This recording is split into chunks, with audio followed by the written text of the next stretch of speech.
Creek. How has your game progressed? I mean, since you picked up a golf club, I'm sure that at the start your coach said you couldn't hardly hit the ball, but now you're playing as a 1 seed. I can't get over that. But so how's your game progressed since the start of the season to now? Really, it's my approach shots and my chipping and putting. I've done a lot of work around the green, and it takes a lot of strokes off my score, and then trying to scramble out and not trying to kill the ball, it helps me a lot. Yeah, I've learned that you're better off expecting that you're not going to hit the green in regulation and being better at chipping and putting than to rely on making it on the green every time. Very true. So you're preparing for your first, I guess you could say, postseason for golf here. What's your mindset for the last few matches going into the postseason? Coach preaches all the time. We don't try to go out and play against other people. We just go out and play our best round of golf, and whatever happens, happens, and we'll go with it from there. So how big an advantage is it? We've talked about Clear Creek and how much you like Clear Creek because of the range balls and all that, but how much of an advantage is it for you to get to play on your home course for your first district tournament? It's a huge advantage, especially knowing the course and knowing where all the bunkers are and stuff, and then knowing the feel for the green, knowing how fast they are, and the different hole positions on the green. So it gives me a huge advantage going into the district tournament. Tell the greenskeeper to keep the holes in the same spot for the practice round, or tell them to let you pick the hole places. How about that? Get you a little advantage going in. But it is amazing. You get free range balls. They might as well tell you where to put the hole too, right? Yeah. That's right. Yeah, if you can figure out the game of golf in 4 months from experience, I can't speak from that experience, but Gavin can, evidently. You can do anything. Yeah. So how much work went into that? Sometimes I go up there after practice and I'll play a quick round 18, and then I'll go hit range balls, and then Casey Barnes, the PGA professional up there, will end up running me off, telling me I need to go home and get some rest for school tomorrow. So, are you a driving range guy, a putting green guy, or what are you? I spend most of my time around the putting green.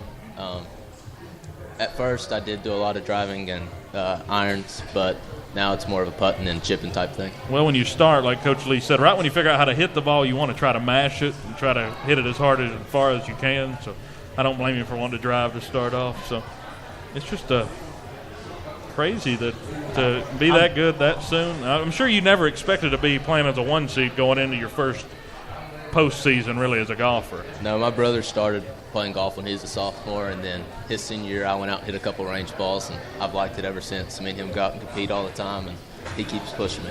So did it kind of hit you kind of like a golf fever there, right, what you got going? I know sometimes it seemed like even whenever I was in high school, once you got started, it was like every day you had to get out there regardless of the weather. Did that happen to you? Well, in basketball season last year, I tore my labrum and had to have surgery, and I sat out all baseball season this year, and golf was the only sport I could do at the time, so I picked it up, and now I love it. So that's good. Got anything else, Mark? I'm blown away right now. I wish my golf game was that good. We've had a lot of great guests this afternoon. A lot of great guests. It's been a lot of fun out here tonight. We appreciate everybody coming out. Just a lot of fun for my first time being able to introduce the people here, Dylan. Yeah, they finally get to see Mark for the first time, for better or worse. At least I didn't bash Tennessee tonight for you. So I know it's coming sometime or another. Whether we're off the air or not, it's coming. It'll come Friday night, probably, during that game. But, of course, we'll be on Friday night. But, Gavin, thank you for joining us on Bearcat Sports Chat. Thank you for having me. We have a lot of fun, and especially good luck to you in the golf tournament this week. And then basketball, then baseball comes around. You got to stay prepared. You won't know which club. You won't know whether to grab a bat or a golf club. Going to have to get to work in the cage soon. Yeah.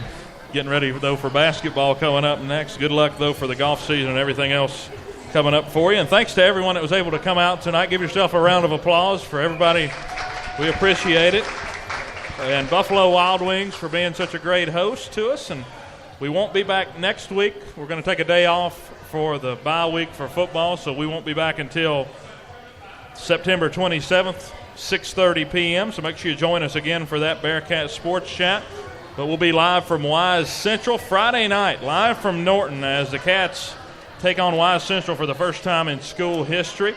Pre-game show will start at 6:30, kickoff at 7 o'clock on Bearcat Radio. You can listen live on your computer or mobile device at Spreaker.com/Bearcat Radio. We hope you all get to tune in. Remember, you can go back and listen to either this sports talk show with a past football game, last week's sports talk show, and the game coming up. You can go back and listen to those anytime. They're available on demand. So with that, we hope you tune in Wednesday or Friday night And go Bearcats. Go Cats. Follow Bearcat Radio on Twitter with the handle @VHS Bearcat Radio and on Facebook by searching Bearcat Radio for the upcoming broadcast schedule and shows on the flagship stream of Virginia High School Athletics. You're listening to the best high school football in the Tri-Cities on the Bearcat Sports Radio Network.